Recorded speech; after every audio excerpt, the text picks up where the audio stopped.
Под најитно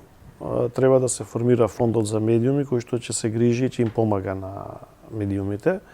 И како што рековте на почетокот во најавата дека блокиран е законот, измена на еден член 102 во парламентот од страна на политичката партија Левица. Тој закон, односно тие измени имаат нестречна дефиниција, таму станува збор за кампањи од јавен интерес, кои што таквите законски измени не се во согласност со директивите на Европската Унија, но доколку се работи на донесување на нов закон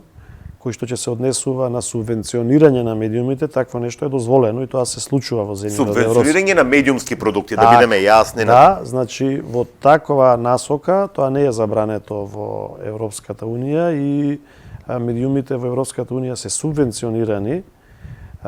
посебно локалните и регионалните, и таму без оглед што станува збор за многу побогати општества, и таму медиумите не се во завидна положба и без субвенции тешко би обстанале. Посебно зборуваме за локалните и регионалните медиуми, ќе имаат посебна улога во секое општество, така да доколку се размислува во таа насока да се донесе некаков закон за субвенционирање на медиумите и итно формирање на фонд за медиуми, каде што медиумите ќе добиваат средства за одредени содржини кои што треба да ги продуцираат, дали тоа се радио или телевизиски емисии, и за тоа ќе добиваат средства од државата. Не е желбата на агенцијата да ги дели тие средства, може тоа да ги прави некое друго независно тело, комисија, било кој што ќе одлучува непристрасно, но